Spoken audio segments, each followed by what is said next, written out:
Hello everyone. In today's lecture, we'll be studying about human circulatory system and specifically human heart.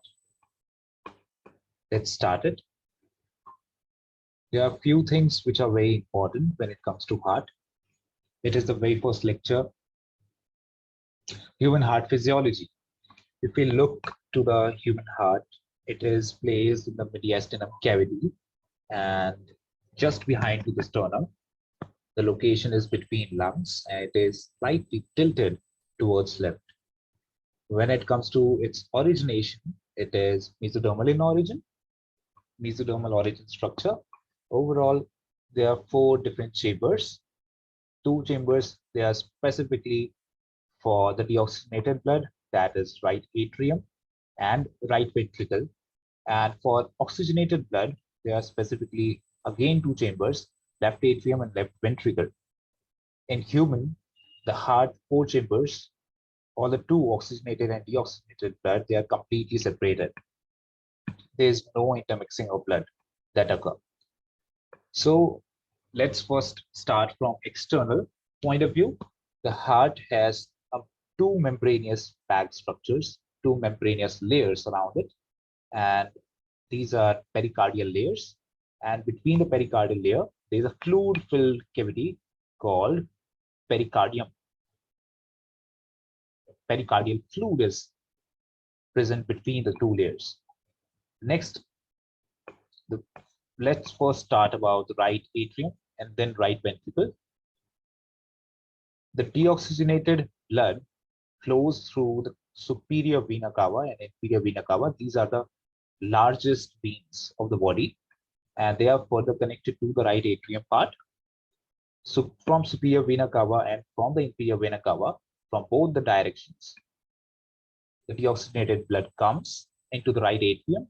The blood is poured in right atrium, and then the deoxygenated blood is then flowed down to the right ventricle through these valves. There are valves. These valves are called as tricuspid valves. Because why they are called tricuspid valve? Because there are three structures like this. There are three valve-like structures. They help in prevention of backflow of blood. When the blood flows into the right ventricle, it doesn't flow to the backward direction because of these tricuspid valves. So as the arrow is indicating that blood flows from right atrium to the right ventricle, and from the right ventricle, there's contraction happens in right ventricle, and there's closing of tricuspid valve and opening of semilunar valves.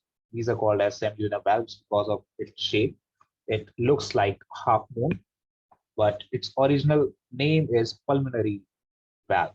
We can call this valve pulmonary valve.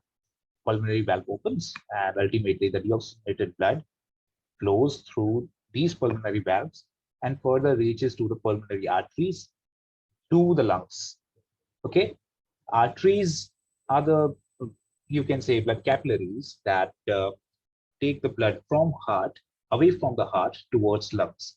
So you can say these pulmonary arteries carry blood, deoxygenated blood, toward the lungs where actual gaseous exchange occur. Meanwhile, after when the blood is oxygenated, it will be taken up through the pulmonary veins from those lungs, and pulmonary vein oxygenated blood comes. I'm showing here two openings, though there are total four openings, to the left atrium where oxygenated blood comes. Then left atrium contraction happens. Left atrium will contract, and then the blood will flow from left atrium to the left ventricle through these openings. There's a valve between left atrium and left ventricle that is called as mitral valve, and it is another name for mitral valve is bicuspid valve. There are two cusps, and from left atrium the blood flows into the left ventricle. Left ventricle, you can say it is the largest chamber of the human heart, and it has most thick walls because it will provide oxygenated blood to whole of the body, to whole of the systemic circulation. The left ventricle is further connected to the semilunar valve again, but this time the semilunar valve is called as aortic valve. Through left ventricle, aortic valve opens and the oxygenated blood will goes to the aorta, and from aorta, whole of the systemic circulation connects. There is a specific supply for the head. Oxygenated blood is specifically from brachiocephalic trunk, and for systemic circulation, there are two separate trunks for whole of the body's oxygenation. And after oxygenation, most of the oxygen is used from the tissues by the tissues, and ultimately some amount of oxygen will remain as such, but most of the oxygen will be utilized, and that blood will come to the superior vena cava and inferior vena cava, and again to the deoxygenated blood chambers from to the right atrium and to the right ventricle. This will be the process. Meanwhile, you can see that there is no intermixing of oxygenated and deoxygenated blood. That's why we call it as complete double circulation in human. Overall, let's see one more thing, that these cusps, tricuspid valve as well as bicuspid valve, they are further attached to cord-like structures called as chordae tendineae. And chordae tendineae, they are some tissues which attaches these mitral valve and these tricuspid valve so that there is no backward flow. And they are further controlled, these cords are further controlled by papillary muscles. These cords are connected to the papillary muscles from one side, and these cords ultimately guides the mitral valve and tricuspid valve to open only in a unidirection. So this is the double circulation in a basic way. When it comes to more things, human heart, there are few, it is autorhythmic in nature. That means there's, we can say human heart is myogenic in nature. There are specific nodal tissues present on the right atrium, just near to the superior vena cava's opening. Let me draw that diagram for you guys. So there is one nodal tissue present that is called as SA node, sinoatrial node. And there's another tissue called as AV node just on the edge of the wall of atrium and ventricle, right atrium and right ventricle. They are further connected. This node is called as sinoatrial node, SA node. You can say SA node, what it does, it is pacemaker. It generates action potential, and they are not connected directly to the nervous system. So they generate action potential and they transmit the action potential to this node. This node is called as AV node, you can say, because it is present on the borderline of atrium wall and ventricle wall. This is called as AV node. This is pace setter.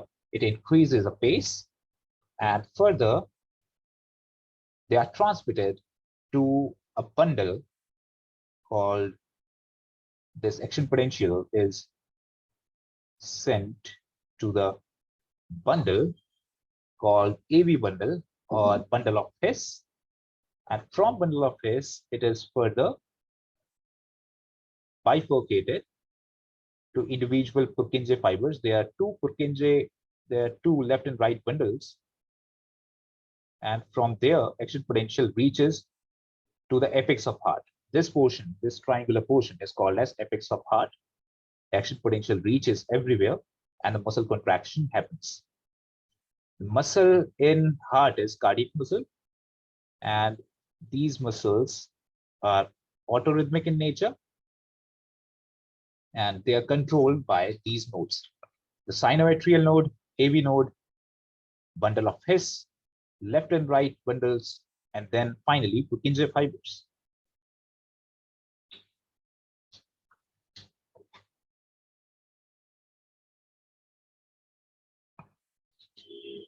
So in this class, we'll be pausing here, and in next class, we'll be studying these topics in much more details.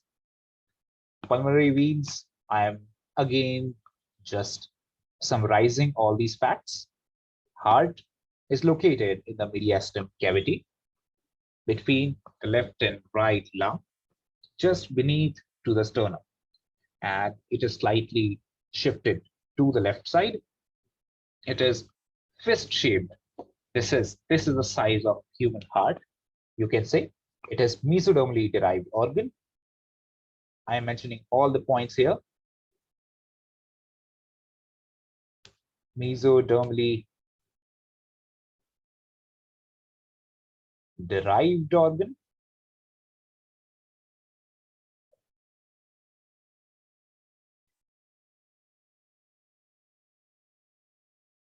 Mediastinum cavity. When it comes to different layers of human heart, there are layers called pericardial layers.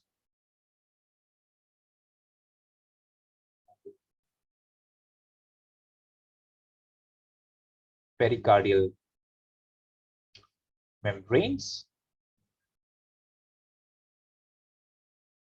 Pleural pericardium, visceral pericardium. There are two membranes, and inside between them, there's pericardial fluid.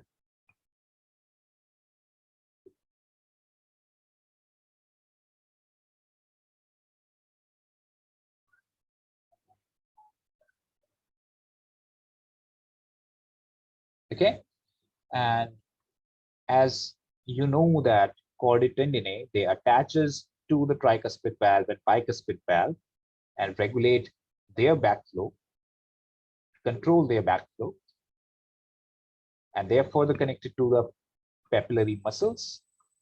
They contract in order to avoid backflow of blood, and the blood flows to the semilunar valves, both the semilunar valves, that is the aortic valve and as well as the pulmonary valve, and overall this process is controlled.